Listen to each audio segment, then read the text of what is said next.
న్యాయాధిపతుల గ్రంథము 4వ అధ్యాయము 1, 2, 3 వచనాలు చదువుదాం. ఏహూదు మరణమైన తరువాత ఇశ్రాయేలులు ఇంకనూ యెహోవా దృష్టికి దోషులైరి గనక యెహోవా హాసోరులో ఏలు కానాను రాజైన యాబీను చేతికి వారిని అప్పగించాను. అతని సేనాధిపతి అన్యుల అరోషేతులో నివసించిన సిసేరా. అతనికి 900 ఇనుప రథములు ఉండెను. అతడు 20 సంవత్సరములు ఇశ్రాయేలీలను కఠినమైన బాధ పెట్టగా ఇశ్రాయేలీలు యెహోవాకు మొరపెట్టిరి. 20 సంవత్సరాలు శ్రమ కలిగినప్పుడు, ఈ శ్రమలో వారు దేవునికి మొరపెట్టినప్పుడు దేవుడు వీరికి సహాయమునిచ్చి విజయాన్నిచ్చి మరలా తిరిగి వారికి నెమ్మదిని ప్రసాదించాడు. కష్టము నుంచి, బాధ నుంచి, శత్రు పోరాటం నుంచి విడుదల ఇచ్చాడు. ఈ భూమి మీద మనము ఒక క్రైస్తవునిగా మనము కలిగి ఉండవలసినటువంటి అతి ప్రాముఖ్యమైనటువంటి అంశం ఏమిటంటే, కష్టం వచ్చినప్పుడు మొరపెడతాం, సంతోషముగా ఉన్నప్పుడు అకేషన్ లాగా జరుపుకుంటాం కదా, పండగలాగా జరుపుకుంటాం. నీవు కష్టకాలంలో ఉన్న, నీవు సౌఖ్యముగా నెమ్మదితో అన్ని కోణములో ప్రొటెక్షన్ కలిగి ఉన్న యోబును చూసి మనం నేర్చుకోవాలి. యోబు పెందలకడనే లేచి తను బాగానే ఉన్నాడు. తూర్పు దేశంలోనే అతను గొప్ప ధనవంతుడు. అతనికి ఏమీ బాధ లేదు. ఉందా? యోబుకి ఏమైనా బాధ ఉందా? 1వ అధ్యాయంలో అతని గురించి చూడండి. ఏ బాధ లేదు. అతను దేవుని యందు భయము భక్తి కలిగి యథార్థముగా నడుచుకొనుచు చెడుతనమును విసర్జించి దేవునికి చాలా ప్రీతికరముగా జీవిస్తున్నటువంటి వ్యక్తి. అతను ఎవ్రీడే పెందలకడ లేచి తాను ప్రార్థిస్తూ ఉండేవాడు. తన కుటుంబంతో కలిసి, అందరితో కలిసి ప్రార్థన చేస్తూ, వారు ఏమైనా దేవునికి విరోధముగా పాపం చేసి దేవుని ఉగ్రతకు పాత్రులవుతారేమో అని పాప పరిహారార్థ బలులను అర్పిస్తూ ఎవ్రీడే కూడా ప్రార్థన చేశాడంట. ఆ యోబుకు అలా ప్రార్థన చేసిన ఆ వ్యక్తికి యోబు చుట్టూ అగ్ని కంచె వేయబడి ఉన్నదంట. Praise the lord. అయితే యోబు ఇంత భక్తిపరుడు కలిగి, ఇంత భక్తి కలిగి ఉన్న వ్యక్తి, రోజు ప్రార్థన చేసే వ్యక్తి, దేవుని కంచె అతని చుట్టూ ఉన్నటువంటి వ్యక్తి. కానీ ఒక దినం అపవాది కోరుకొని సాతాను శోధించడానికి ఆయనను కోరుకున్నప్పుడు, అపవాది కోరుకున్న సాతాను శోధనకు యోబును దేవుడు అప్పగించాడు. అప్పగించిన తర్వాత యోబు ఎంత నష్టపోయినా కూడా తను ప్రార్థించుట, తను స్తుతించుట, ప్రభువును ఆనుకొని ఆయనపై నమ్మకము కలిగి ఉండట మానలేదు.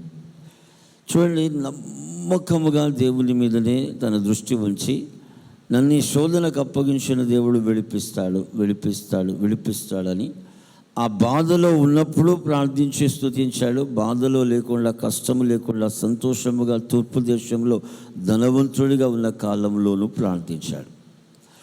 చాలామంది క్రైస్తవ జీవితంలో చూడండి, ఇక్కడ న్యాయాధిపతుల గ్రంథంలో చూస్తే వీరు సంతోషముగా ఉన్నప్పుడు దేవునికి ఇష్టములుగా ఆయన ఆజ్ఞలు అనుసరించి జీవించలేదు.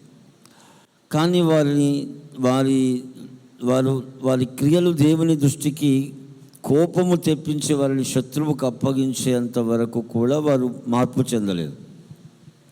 అప్పగించిన తర్వాత కూడా 20 సంవత్సరాలు శ్రమపడుతూ, కష్టం ఎక్కువైన కొలది అప్పుడు మొరపెట్టడం ప్రారంభించారు. ఈ ఆత్మీయ జీవితంలో నువ్వు ఎలా ఉన్నప్పుడు మొరపెట్టినా కూడా దేవుని సహాయం అందించబడుతుంది. ఆనాడు అద్భుతంగా దేవుని సహాయం వారికి అందించబడ్డది. చూద్దాం ఒకసారి. నిర్గమకాండం 2:23 వచనములో చూస్తే, అలాగున అనేక దినములు జరిగిన మీదట ఐగుప్తు రాజు చనిపోయెను.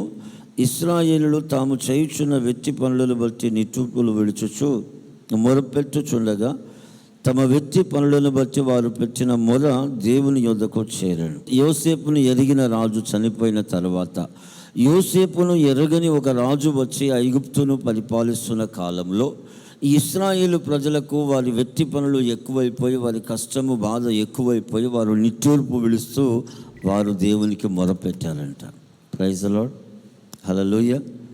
అయితే ఈరోజు నా సందేశం యొక్క ముఖ్య ఉద్దేశం ఏమిటంటే, మనం ప్రార్థన చేస్తాము, కష్టకాలంలో ఉన్నప్పుడు ప్రార్థన చేస్తాము, మనము సంతోషంగా ఉన్నప్పుడు ప్రార్థన చేస్తాము.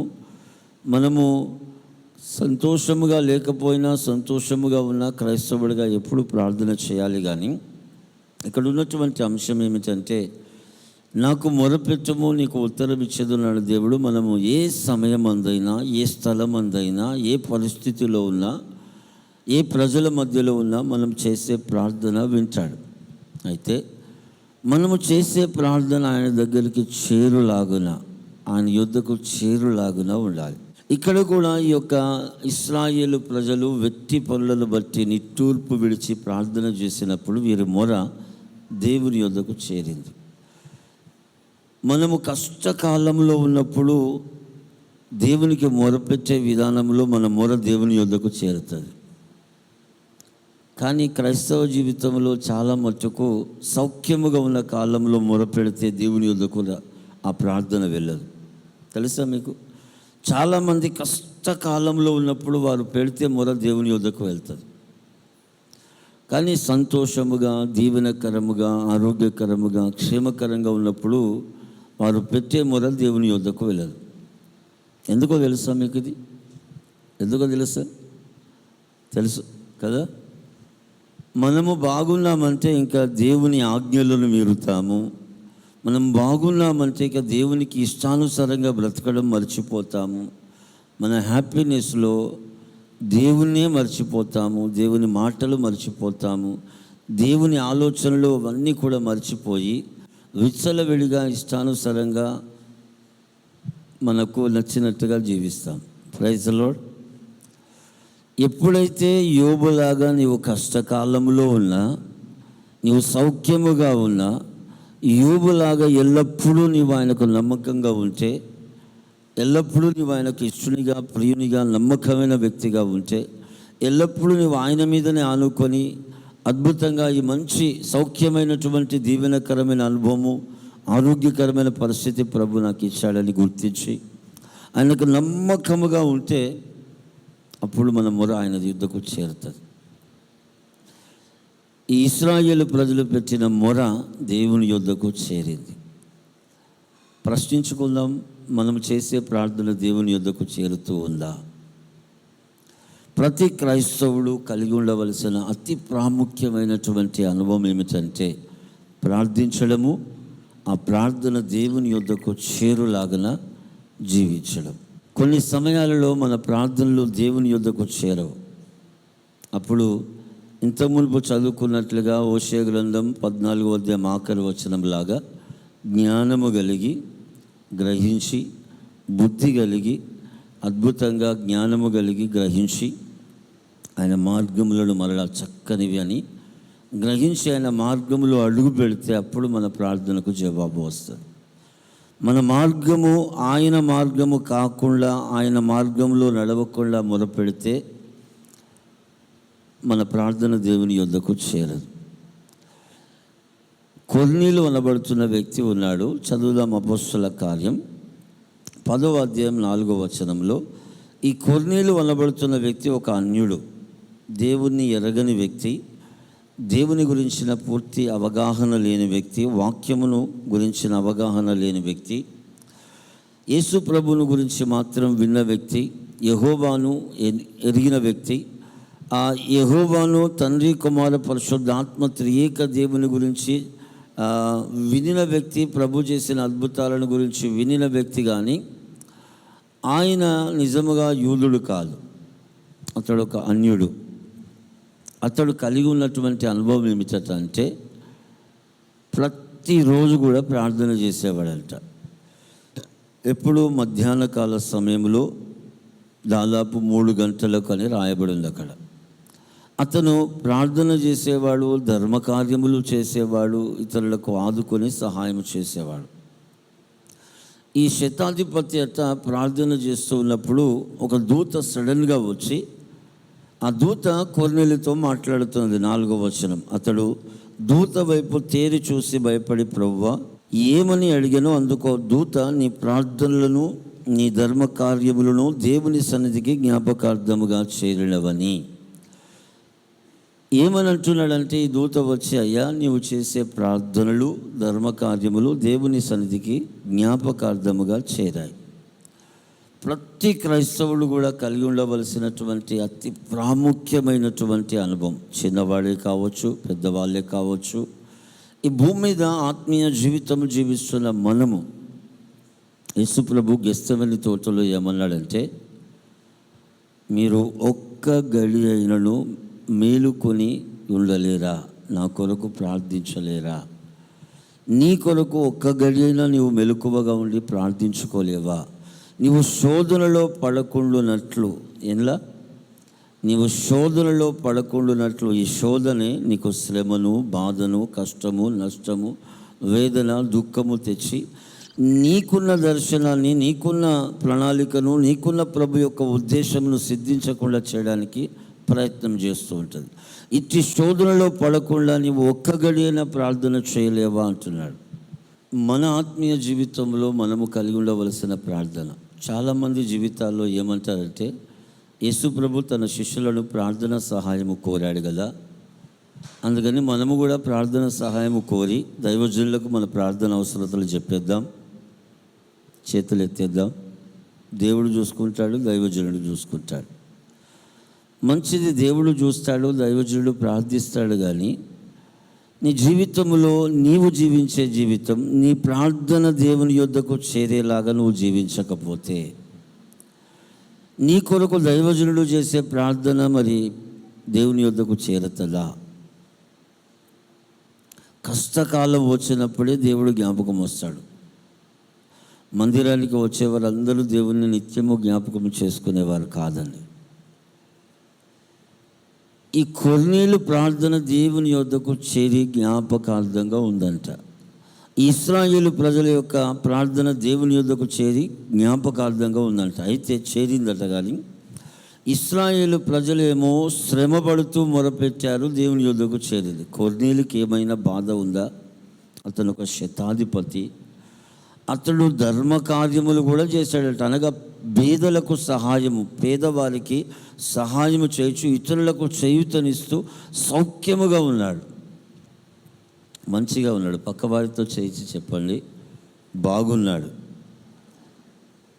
శతాధిపతి చాలా బాగున్నాడు, ఇతరులకు సహాయము కూడా చేస్తున్నాడు. ఆమేన్. తాను తన ఇంటి వారు బ్రతుకుతూ ఇతరులకు కూడా ఆధారము లేని వారికి ఆశ్రయమునిచ్చి ఆదుకుంటూ తను పైకి లేపుతున్నాడు. మంచి స్థితిలో ఉన్నాడు శతాధిపతి.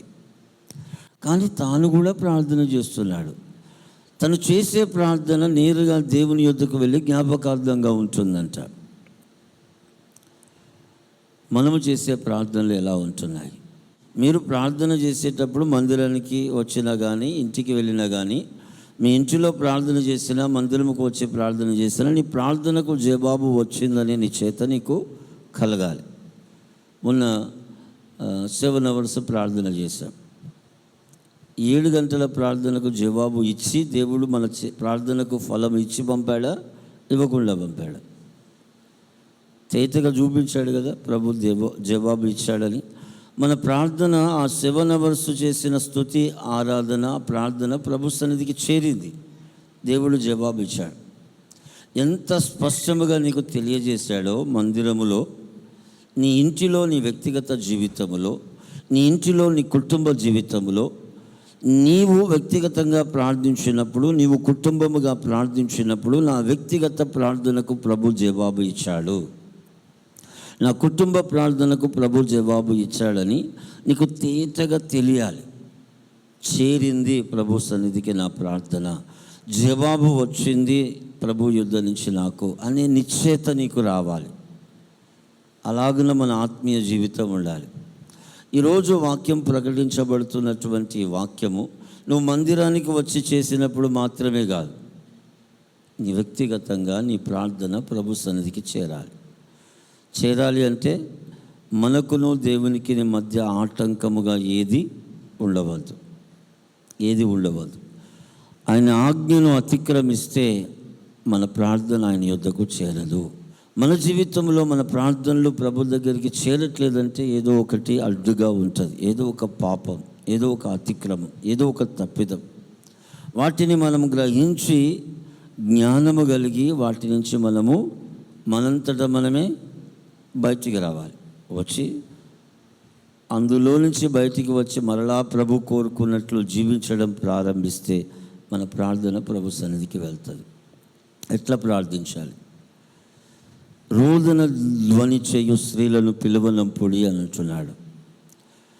రోమా పత్రికలో ప్రభు ఏమంటున్నాడంటే, చెప్పనశక్యమైన ఉచ్చరింప శక్యము కాని మూలుగులతో ఆత్మ తానే మన పక్షమందు విజ్ఞాపన చేయుచున్నాడు. దేవుడే మనలో ఉండి, ఆ పరిశుద్ధాత్మ దేవుడు మనల్ని చెప్పనశక్యమైన ఉచ్చరింప శక్యము కాని మూలుగులతో ఆయనే మన పక్షమందు విజ్ఞాపన చేస్తున్నాడంటే మనం ఎట్లా చేయాలి? మనము కూడా కన్నీరు విడిచి రోదన ధ్వని చేస్తూ చెప్పనశక్యమైన ఉచ్చరింప శక్యము కాని మూలుగులతో ప్రార్థించాలి. ఎంత కష్టం వచ్చినా దేవుని పాదాలు వదిలిపెట్టవద్దు. ఫర్ ఎగ్జాంపుల్, యాకోబు అనబడుతున్న వ్యక్తి ఉన్నాడు. బాగానే ఉన్నాడు తెలుసా? యాకోబు తన అన్న దగ్గరికి, తన తండ్రి ఇంటికి వస్తున్నప్పుడు తను 2 గుంపులు చేశాడంట. తనకున్నటువంటి సంపదను, తనకున్నటువంటి ఫ్యామిలీని 2 గుంపులుగా చేసి పంపించాడు. మంచి ఆస్తిపరుడే యాకోబు, మంచి ధనముతో వచ్చాడు. కానీ ఆ రాత్రి అందరినీ పంపి ఒంటరిగా హోరేబు అనబడుతున్న స్థలంలో నిలబడి రాత్రంతా దేవుని దగ్గర ప్రార్థన చేస్తున్నాడు. ఎలా చేశాడు ప్రార్థన? తన ప్రార్థన విధానం తెలుసా మీకు? యేసు ప్రభు పాదాలు, ఒక మనిషిలాగా దేవుడు ఆ యాకోబు దగ్గరికి వచ్చి నిలబడ్డాడంట. ఆ యాకోబు దేవుని పాదాలు ఆ రాత్రి ఒంటరిగా అక్కడ ఉండి పట్టుకొని ఇంకా వదిలిపెట్టట్లేదు. నన్ను ఆశీర్వదిస్తేనే తప్ప నేను నిన్ను పోదివ్వను అంటున్నాడు. అయ్యా తెల్లవారుచున్నది, రాత్రి అందరినీ పంపించేసి ప్రార్థన స్టార్ట్ చేశాడు. తెల్లవారుచున్నది, అయినా కూడా ఇతను వదిలిపెట్టట్లేదు. అప్పుడు దేవుడు అంటున్నాడు, నీ పేరేమిటి అంటే, నా పేరు యాకోబు. అప్పుడు దేవుడు అంటున్నాడు, ఇక మీదట నీకు యాకోబు అని కాదు, ఇశ్రాయేలు అని నీవు పిలువబడదువు అని చెప్పి యాకోబును ఇశ్రాయేలుగా మార్చి తనను ఆశీర్వదించాడు. అతని పరిస్థితి ఏమిటంటే, ప్రార్థనకు వెళ్ళినప్పుడు మంచి బలము కలిగిన వ్యక్తి, చక్కగా నడుస్తూ ఒక కర్ర చేత పట్టుకోకుండా నడుస్తూ వెళ్ళిన వ్యక్తి, గొర్రెల కాపరిగా ఉన్న వ్యక్తి, అద్భుతంగా 2 భార్యలు కలిగిన వ్యక్తి, కుమార్తె కలిగినటువంటి వ్యక్తి, దాసదాసి జనము కలిగి అద్భుతంగా ముందుకు సంపద కలిగి వెళ్తున్న వ్యక్తి, మంచి బలము కలిగిన వ్యక్తి ప్రభు సన్నిధికి వెళ్ళి ప్రార్థన చేసిన తర్వాత తన తొడగూటి మీద కొడితే తన గూడు ఒలిసి అతను నడవలేకుండా కుంటుకుంటూ కర్ర పట్టుకుంటూ నడిచాడు. అయితే తన ఆయుష్కాలం అంతా కుంటుతూ నడిచాడు. కానీ ఆ తొడగూటి మీద కొట్టినా కూడా నరము దెబ్బతిని తనకు కాలు సరిగ్గా పనిచేయకపోయినా ప్రభు పాదాలు వదిలిపెట్టలే. అనగా దేవుడే ఆ యాకోబును శోధించాడు. దేవుడే ఆ వ్యక్తిని బలహీనమైపోయేలాగా కొట్టాడు. దేవుడు కొన్నిసార్లు మనల్ని శోధిస్తాడు, అపవాది కొన్నిసార్లు మనల్ని శోధిస్తుంది, మనుషులు మనల్ని కొన్నిసార్లు శోధిస్తారు. మనుషులు శోధించిన, అపవాది శోధించిన, దేవుడు శోధించిన మనమే శోధించబడతాం. మనంతట మనమే శోధన తెచ్చుకునేలా ప్రవర్తిస్తాం. కొన్నిసార్లు మనకే సరిగ్గా పనిచేయదు మైండ్ అప్పుడప్పుడు కదా. యాకోబు ఆ తొడగూటు ఒలిసినా కూడా తను అలాగే పాదాలు పట్టుకొని ఉన్నాడు. ఎప్పటిదాకా ఉన్నాడు? పక్కవారితో చేర్చి చెప్పండి. తాను చేసే ప్రార్థనకు జవాబు వచ్చే వరకు.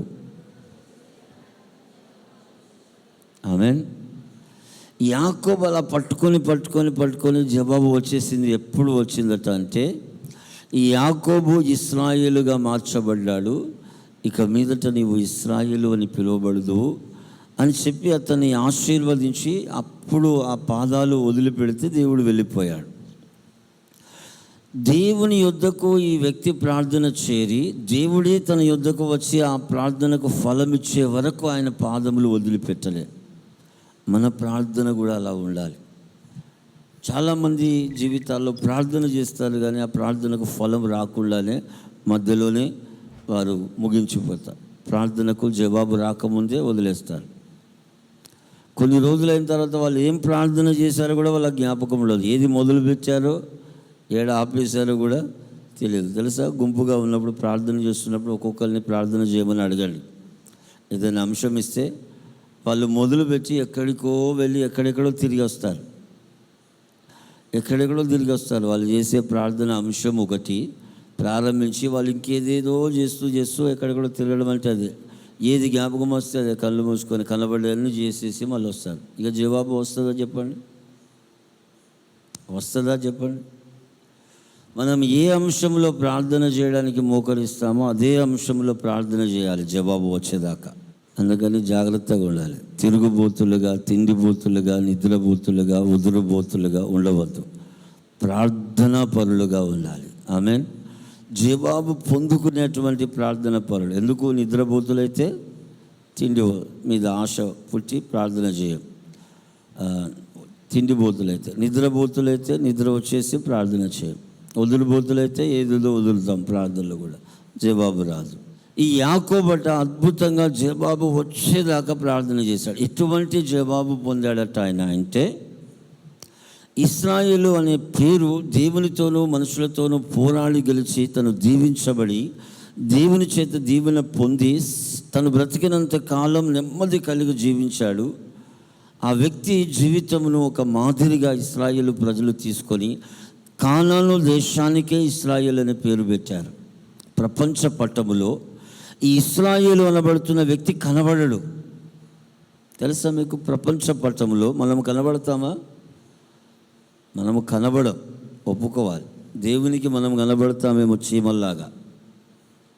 చాలా పెద్ద ఇప్పుడున్న టెక్నాలజీ ప్రకారం కెమెరా పెట్టి చూస్తే కనబడతామేమో కదా.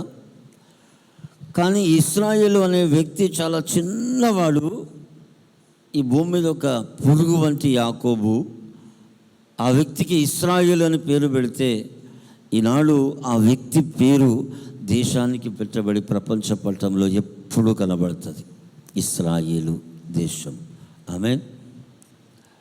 ఈరోజు నన్ను కోరుకునేది దేవుడు ఏమిటంటే, నీ ప్రార్థన దేవుని యొద్దకు చేరాలి. దేవుని యొద్ద నుంచి నీ ప్రార్థనకు జవాబు నీ యొద్దకు చేరాలి. ఆ ప్రార్థన యొక్క ఫలము నీకు నీ పిల్ల తరతరములకు కూడా అనుభవంలో ఉండినట్లుగా జీవించాలి. చాలామంది ఏమంటారంటే, అతనికి ఏంటయ్యా 3-4 తరాలు తిన్నా కూడా తరిగిపోని ధనమున్నది అని అంటారు కదా. తెలుసా మీకు? ధనవంతులను చూసి, అదే యోబును చూసి ఏమనుకొని ఉంటారు? అబ్బా, యోబుకి ఏంటి 3-4 తరాలు తిన్నా తరిగిపోని ధనమున్నది అని అంటారా? అనరా? అంటారు. ఈ లోకంలో కూడా ఒక మంచి ధనవంతుని చూసి ఏమంటారంటే, 3-4 తరాలు కూడా తిన్నా తరగని ధనమున్నదయ్యా, అతన్ని నీ ఇంటికి అల్లునిగా చేసుకున్నా, అతనికి నీ కూతుర్ను ఇచ్చినా ఏమీ బాధ లేదని అనుకుంటారు. ఇలాంటి సమయాల్లో మాట్లాడతారు. అవునా కదా? ఎవరయ్యా నువ్వు ఇచ్చేది ఇలాంటి వ్యక్తి కంటే? అబ్బా, 3-4 తరాలు తిన్నా తరిగిపోని ధనం ఉన్నది, అలాంటి వ్యక్తికి నా కూతుర్ని ఇస్తానున్నాను, లేదంటే అలాంటి అల్లుడికి నా కూతుర్ని ఇస్తున్నాను అని అంటారు. బైబిల్ ఏమంటుందంటే, నన్ను ప్రేమించి నా ఆజ్ఞలను అనుసరించువానికి 1000 తరముల వరకు కృపచూపు దేవుడనై ఉన్నాను. ఆమేన్. క్రైస్తవుడి దృష్టి అంతా ఎక్కడ ఉండాలంటే, ఆ 1000 తరముల వరకు కృప చూపే ఆ దేవుని కృప పొందునట్లుగా నీ ప్రార్థన ఉండాలి.